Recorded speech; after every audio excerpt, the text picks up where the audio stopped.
So, good morning, students. Today I am going to talk about this particular theory of preference and pricing of public good. Okay. So, this lecture is basically what we had done yesterday. It is a continuation of what we have done yesterday, the last lecture that is about different pricing, including the Vickers price pricing as well as the Clark Grew model.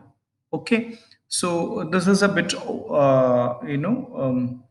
the predecessor of all this pricing was being done by there are other economists, including Lindell. So what we are going to discuss in this lecture is primarily the preference and pricing. Okay, so we had already seen the advancement in the Clark Grew model, that is as people reveals their preference, especially they truthfully reveals.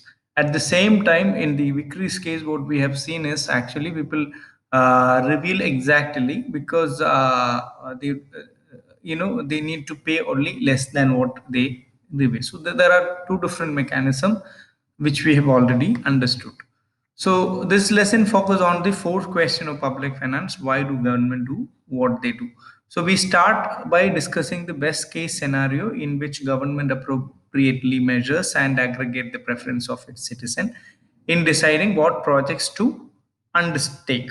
Okay, and then we examine both direct democracy and representative democracy and how people are basically shift their preference in that context. And finally, we examine government failure, which I'll not completely discuss in this paper, in this lecture, because it will be then a lengthy lecture. So, in order to reduce the time span, I'll be very brief. So, the last question we will take up in the next lecture. So, this is actually about the outline. So, am I audible? Am I audible? Hello. Okay. Yeah. So, in the unanimous consent on public goods level, which is what is called the Lindell's pricing mechanism. So, let us start the lecture from this context. So, you maybe heard about Lindell, right?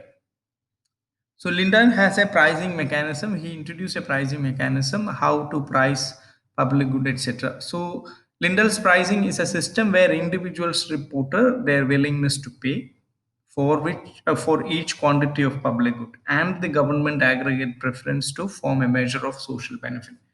This is actually the predecessor of what Clark Grew mechanism said, because we have already seen the latest development in the earlier lecture. Okay, and but the basis of that understanding is comes from the Lindell's pricing mechanism. Okay, that is first the government announces tax prices for the public good, that is the share of the cost that each individual must bear. So this is what is actually the government has, because when a government plan to introduce a public good, they should also calculate their cost. So once they have this cost pattern, then they will say that the unit cost kind of thing. So government in that sense, the very provision of public good has been always planned by the state. All right. So there comes the importance which we had in fact skipped in the first semester, sorry, first module lecture, that is the importance of planning of the government. So Lindell tried to make a point that no, the government know what is actually the cost, or the government should know the cost of the good which they are going to provide, and therefore they would also report what is actually the cost in that sense. So each person, based on the announcement of the state, each person announces how much of the public good he or she wants at those tax prices. So in that context, tax is actually the amount which the people remit to get or avail the public good in that sense. So if the individual announcement differ, the government raises the tax price for the person who wants more of the good and lower it for the person who wants less. So now if people have different preference pattern, and then people have also has a reporting of their own preference in that sense, then Based on that, people can basically, the government can basically, increase or decrease the price of the commodity and in terms of tax. So this is what is actually a rough calculation, which or the rough, understanding which Lindell trying to, inculcate. So when a tax price is arrived at where both individuals want this same amount of the public good, the government has reached a Lindell equilibrium. So this is how the equilibrium is setting. So the adjustment of the higher price to the lower and the low price to have a higher price, based on their, basically the, revelation of their preference, the equilibrium will attain. So government produces the public good at that level and finances it by charging each person in that sense. So their tax prices. So in that context, so let us look into the willingness to pay principle and to understand this particular pricing mechanism. Let us talk about two set of issues, that is willingness to pay on the y-axis and firework on the x-axis. Okay, so Jack's demand curve for a fireworks is fairly steep. So in this context, let us draw a plain line. So this is what is actually the demand curve for fireworks for a for one person, which is Jack. And now the demand of Eva, demand curve for fireworks is fairly flat in this case. Okay. So both, if you, this is what is called the cumulative demand. So adding up their individual demand curve vertically gives the aggregate demand. So this is what is called the total demand curve. So now you are with this marginal cost, it is socially beneficial to produce the good in this context. So if you have $1, then each, then you can actually socially beneficial for produce at this scale. And the socially efficient level is 75 unit in this context. Okay, and this generated tax price of 0.75 cent for Jack in Lindell's equilibrium. Okay, and a price of 25 cents for Ava in Lindell's equilibrium. So this is actually the price which is both at. So the total red line, which is actually the total cumulative demand. So now that cumulative demand is basically being shared between. Okay. So what is the surplus of Jack here? This shaded area, and then Eva is also having this surplus area. Okay. So this is in that context, both the person in fact basically get a sort of surplus. So there is no problem. This is exactly the individual's demand. This is exactly aggregating the individual's demand curve to understand the social demand curve. So there is, in a pure perfect competitive situation, there is no problem. As I said earlier, also in the different in earlier lectures and all, we had a critical point towards this thing. That is, if it is a perfect world, there is no issue. Okay, and then even the state has to step in and provide the public good.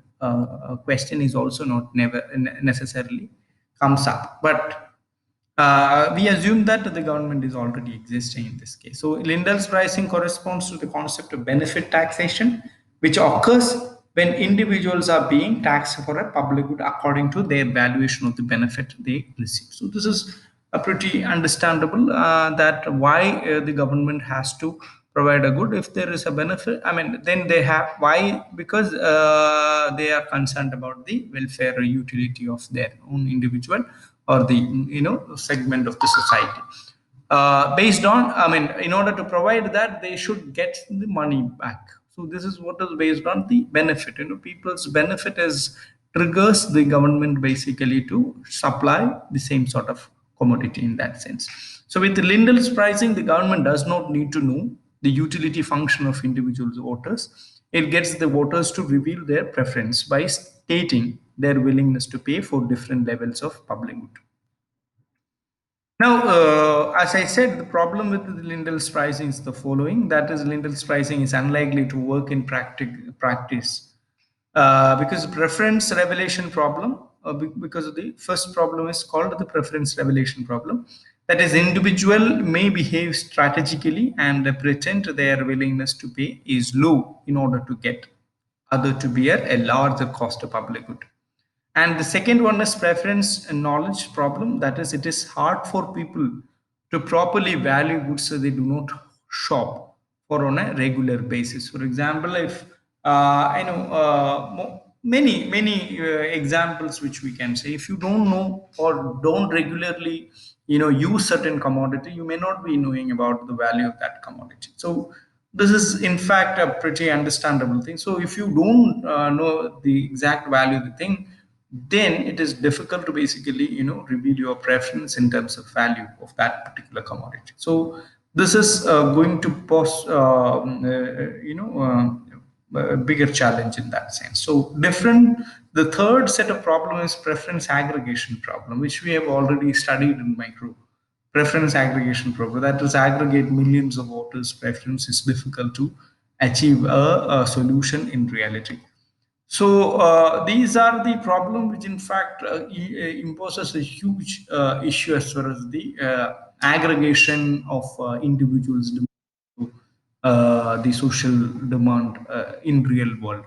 So this is not a trivial thing. We have already seen in the Clarborough example also, it's an extended version, but still it is based on a preference or a true, true revealing of the, not necessarily the exact value, whether people want it or not. So that is going to give a rough estimation. Based on that, they will be basically, introduces the commodity. Now here it is reverse. That is, the cost has already been calculated and then ask people, and whether that is going to, then the tax price is set. And if the tax price is set, then that price is being assumed that it is going to have a positive effect. So this is what is in this model people talked about, or Lindell largely proposed. But that is, in fact, poses severe problem as far as the pricing of the commodity is concerned or public good is concerned. So later we had already, I said that there is an issue with the aggregation. That is the last problem. Now, in a democratic country like India, or in US, or even in Britain, small country like Britain and all, or even any parliamentary system, this is quite a hectic task to price a commodity in that sense. So especially when you speak about the direct democracy examples where few people are there, then you can actually have aggregation, but still you have the same challenge. So let us turn now to have voting can serve to aggregate individuals' preference into social decision, which we've already seen in an Arrow's say, or the Condorcet paradox kind of situation. So focus on direct democracy, whereby voters directly cast ballot in favor or in opposition to particular public projects. Okay, so Condorcet in 18th century, end of 18th century, had proposed it in the French Parliament, and he said, it's even 3%, and if they have three options, then it is difficult to actually arrive at a equilibrium level, or a socially desirable outcome if you leave everybody as autonomous, as well as everybody's decision is being treated equally. So this is what is called the Condorcet paradox, and this is a very important thing as far as direct democracy is concerned. Then what about the indirect democracy? The extent and the complication which we deal with providing or making the provision of public good under this circumstance is also not challenge free. It is much more challenging than even direct democracy. So a common mechanism used to aggregate individual voters into social decision is majority voting. So in order to avoid this kind of problem, people try to say that the majority voting is, again, the majority voting is also have its own problem. That is what, even in the Condorcet case, it is about the majority. Finding majority is difficult under the situation. So we will see that how that is going to affect the provision of public goods. So in which individual policy options are put to a vote, and the option that receive the majority of the vote and it is being chosen. So this is what is actually the mechanism. So when it works, so majority vote does not always provide a consistent means of aggregating preference. To be consistent, an aggregation mechanism must satisfy three goals at least. One is dominance, the second one is transitivity, and the third one is independence of the relevant alternatives. In an Arabian framework, we have seen the five example. That is, you have to the domain conditions. We have already seen different domain conditions, like people should be rational, and all other things like non-dictatorship. Then you have already seen independence of the relevant alternative, then Pareto criteria, unanimity condition, etc. All that has been discussed. So these are called the domain conditions, basically. So in this context, at least three things which need to be here. We examine only three things. That is dominance, transitivity, and independence of the relevance. What is dominance?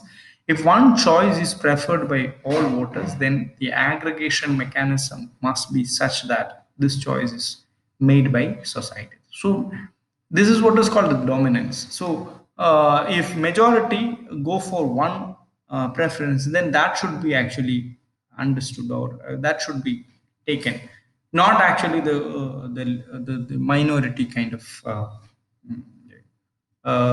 decision which has to be chosen when you, as far as the society's choice is concerned. So this is what is actually the first criteria, that is dominance. The second one is transitivity, that is choice must satisfy this mathematical property of if A is greater than B, B is greater than C, then A is greater than C. So this is what is called the transitivity. It should not be intransitive, or if you have more than three, then you should not be acyclic. Sorry, it should not be cyclical. So that means the acyclicity characteristics has to be followed. And the third one is called the independence of a relevant alternative. That is, this introduction of a third choice does not change the ranking of the first two choices. So that means if you have a thing which is outside of the given set which was earlier there, then if you introduce a third set inside, then that should not change the preferential relation of the first one and two. So that should be the case with the independence of the relevant alternative. So let us discuss the same with this majority voting mechanism. So, suppose if you have options like this following, that is, majority voting delivers a consistent outcome. That is the first premise which we had. This is what is called the consistency axiom. So, even Samuelson introduced this. It should be consistent. Now, this was being challenged. That will be seen later. So, first, let us talk about this. So, if these are actually called the preferential pattern, so type of voters and the preference rank. So parents are there, elders are there, young couple. So this is about education, all right. So they also have a preferential pattern of first, second. So independent, their decision is actually unrestricted. So this is what is also very important, unrestricted domain. So a town is deciding on education, taxes, and spending. And there are three possibilities: high, medium, and low spending. There are also three groups represented in equal proportion. So the preference of parents are for high spending, then medium spending, then low spending. So for education, always parents are actually going to vote for high spending because parents are having children, right? So that children means their children might be in the age of school. So they always prefer high spending in that sense. Then they go for their second preference is medium and then low. So there is an order in that sense. Okay. Then if we look the same thing, survey the same thing among the elders, then for their preferential pattern would be actually the reverse. That is, elders, children are maybe all graduated or studied. They might be had schooling or educated. Therefore, now spending for as far as their preference is concerned, it is logical that they always go for uh, low spending in education, medium, then comes medium, and then finally only they will go. So this would be actually logically the sequence.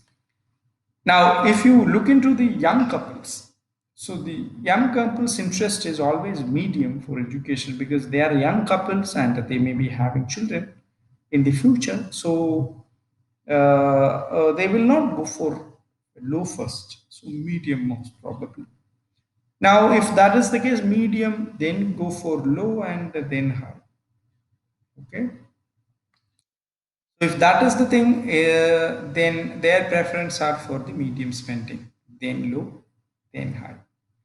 So consider now the pairwise voting, that is high versus low. Now, high versus low, high versus medium, and high versus medium versus low. Now you have actually two cases. So high versus low, parents vote for high, elders and young vote for low. L wins. Okay. So 2 and 1. Now, if you go for high versus medium, then parents vote for high, elders and young vote for medium, and M wins. Okay. So, medium versus low, then parents and young vote for medium, elders vote for L, and M wins.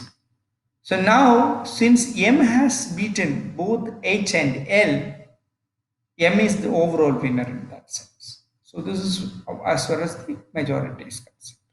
So the majority doesn't deliver a consistent outcome. See that is a deciding education tax and elderly has been Now instead of an elder parents, we have replaced a private parent. Okay, the people who likes private. Okay, private school, not the public spending. Other two groups are the same as above. So instead of parents, you have also a parent which is there, that is their preference is high, medium, low. At the same time, instead of an elder, a private parent, they do have a preference which is the reverse. That is, since their students is their students are being placed in private schools, they may not be liking to basically send their spend their money for public education. Okay, therefore their spending is also low, high, and medium. A little different. First, they don't want to spend. Then, if at all, then high because they have an option. Because there's, the logic is that their students, their children can be sent in. So either they prefer low, then H, then medium. The young couple, it's same. That is assuming that doesn't happen. Private, and thus their order is low, then high. Yeah, I have already said. Consider the pairwise voting. So you have now high versus low. Only public parent vote for high, and L wins. Okay. Then high versus medium. Only young married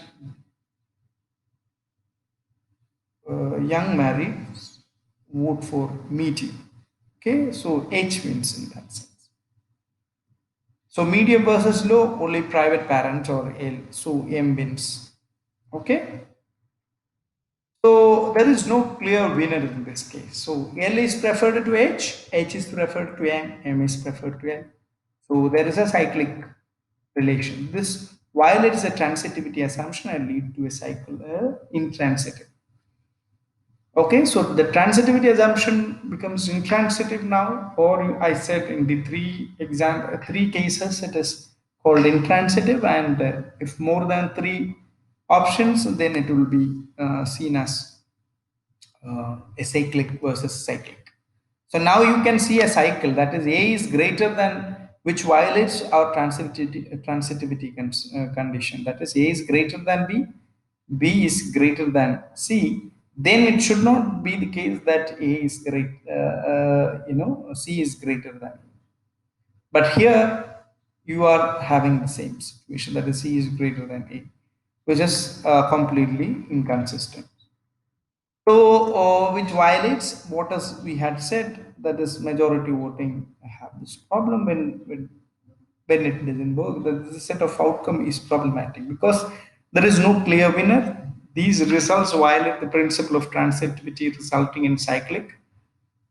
When majority voting does not deliver a consistent aggregation of individual preferences. Note that the failure to get a consistent winner from majority voting does not reflect a failure on the part of individuals. Each group has a sensible set of preferences in this case. Now, it is quite logical that they also had their preference. None of them are bluffed or anything. So, they were gone directly with the unrestricted domain of their preference that they voted very genuinely, and the result, in fact, had a very different outcome. So that is not their problem. So individuals are not bad in that context. So the problem is aggregation. That is, we are unable to use voting to aggregate these individuals' preference to consistent social outcomes. So consistency is violated. So now, if in the very original premise of preference by Samuelson, that is, you should be consistent. Otherwise, you are being treated as irrational. Now, as a critique to this point, Amartya Sen himself had proved that even if you after you become inconsistent, but you still have a preference. Okay, that is rationalized. So this is very interesting one which was proposed by in the social choice theory. We can understand. So majority voting, that is when does it work? This creates the problem of the agenda setter, the person who decides the sequencing of the votes. So in the second situation, the agenda setter can affect the outcome. For low spending to win, for example, first setup, a vote between high and medium, high wins, then a vote between low and edge means L wins. So any outcome can win with the appropriate order. This is actually, in fact, in violation of the unrestricted domain. So, suppose if you have an agenda setter place, that is, as we said, there is a government exists. The government exists means there is always an intervention in your decision making. So, if that is there, then that is going to basically, fix the order or the direction of what you are going to prefer. So if that is the case, then you can actually have a result. This is what is actually Lincoln Black had proposed in his community voting theory. So this is actually in contrast to that of what Arrow said. Oh, it is actually opposite. So Arrow's impossibility theorem is basically follows from the earlier problem, that is the Condorcet's paradox. Okay, that is, there is no voting system that will produce a consistent outcome.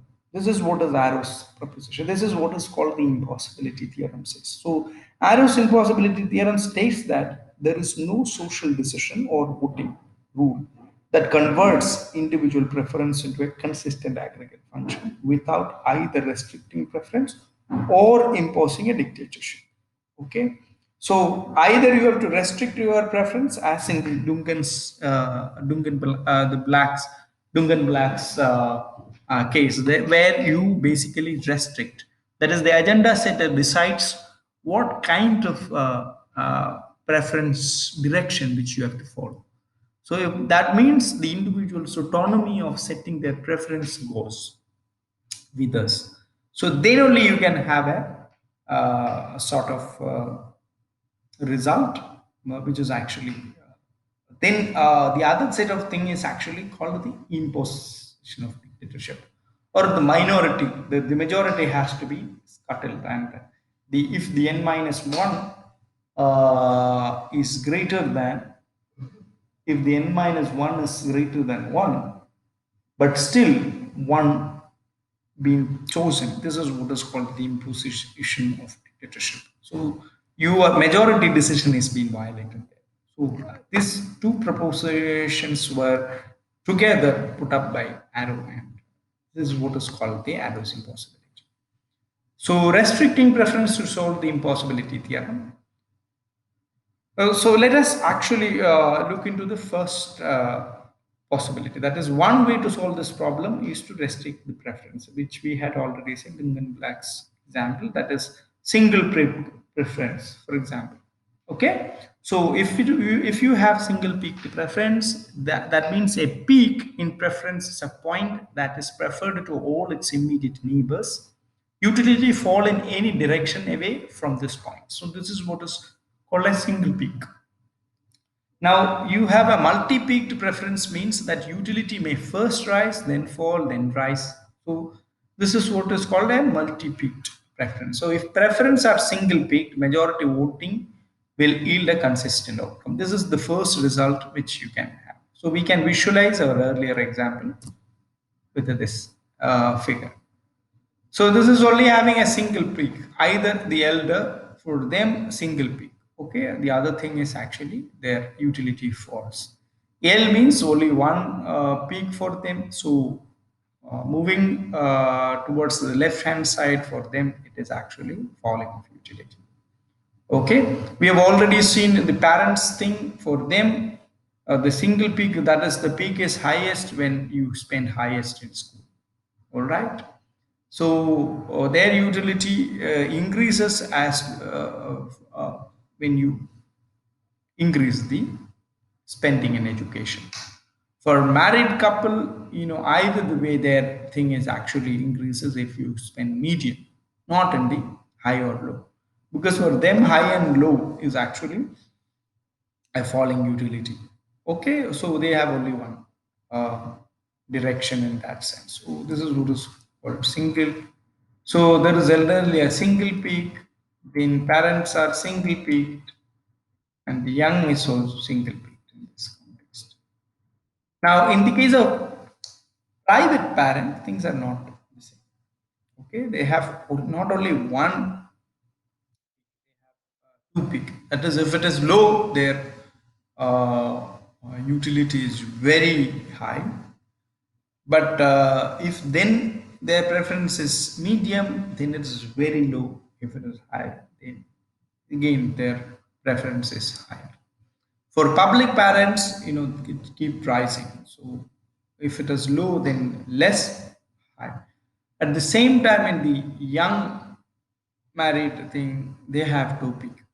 Okay, they have only one peak. So private parent difference in the second case. Okay, they usually goes in and either direction. Okay. So restricting preference to solve this impossibility is the following. That is, all the examples which we said in this having only one highest peak. Okay, so the failure of this preference, that is restricting preference to solve the impossibility theorem, has a connotation. It has a implication. That is, the failure of this preference for private parents in the second case is what lead to inability of majority voting to consistently aggregate preference, because consistency has been compromised. Fortunately, single peakedness is a reasonable assumption in many cases. Okay, but still, in the earlier example, single peakedness, if you go, then even if you violate consistency, you can still go for a single peak. But if you go for consistency, then the second example inconsistent. Okay, so single peakedness therefore can be treated as a solution in this case. Okay, but that is itself has a problem. If it is exactly three people, three example, we can say that there is a possibility. impossibility of arriving at that. So again, median voters theory is another set of pricing of or deciding which commodity which you can go for. So when preference are single peaked, then majority voting will deliver a consistent aggregation of preference of the individual vote. Okay. So even stronger, the median voters theorem states that majority voting will yield the outcome preferred by the median voter if preference are single peaked. Okay. So the median voters is the voter whose tastes are in the middle of the set of voters. So an equal number of other voters prefer more and prefer less of the public good. So potential inefficiency of a median voter outcome is the following. That is this. Thus, the voting would suggest that government only needs to find the preference of the median voter and implement that level of public good. Okay. So this does not account for intensity of preference. Now, whose preference is being valued the most is not being considered in this case. That is the intensity. However, so it does not follow that the social marginal benefit equals the social marginal cost in that sense. For example, if small number of individual derives enormous benefit from public good, this would be this should be accounted for in the total social marginal benefit index. So the intensity of preference is also equally important as far as the society is concerned. So there are a lot of enormous subjectivity which we can bring inside to decide for a public good in that sense. So that is the thing about the direct democracy. That is, aggregating things from direct preference of individual. So let us look into the representative democracy case. So earlier case, it is pretty easy, and a smaller number of people were being introduced in were being involved. But if you look into the larger context, most of the cases called the representative democratic situation. So where your representatives are being elected, and they'll be representing you. Okay. So, in reality, voters elect representatives who are supposed to aggregate their preference and take them into account when they vote on appropriate level of public. If politicians care about maximizing the number of votes they get, they choose the outcome preferred by the median voters. Okay. So, let us look into this case. That is, voters for John. That is voters for George. That is, these are the kind of situation. There are A, B, C, D situation. Okay, in the A, B, C, D situation, two individuals are actually competing for that situation. Let's talk about John and George, and this basically this trying is for defense spending. Okay, they are trying to get maximum of the defense spending. Okay, now in the medium order, 25% supports John and 25% supports George. So they may be having a fixed base. So let us consider that it's 50% of them. Now, any people who is actually bit moves from George will make John win, and vice versa. Okay, so this is what is the possibility, right? John is trying to appeal but to those who don't want much difference. So he plays himself at J1. Okay. So while George chooses a much higher level of defense, this is G1. Okay. So higher level of spending in defense makes somebody who is being placed in one end, the other is actually the lower. So that is called the fixed proportion.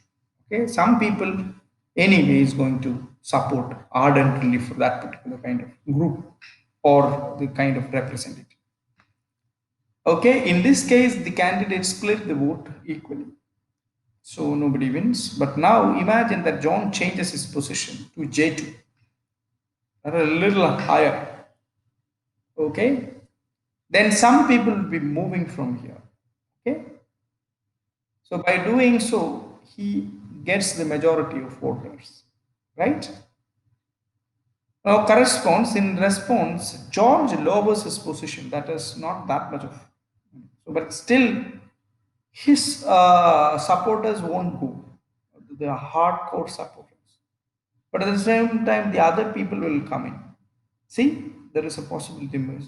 Oscillation from John, there is a shift from John to George. And if both have actually advocate for J3, and their chance of winning is 50. Okay? So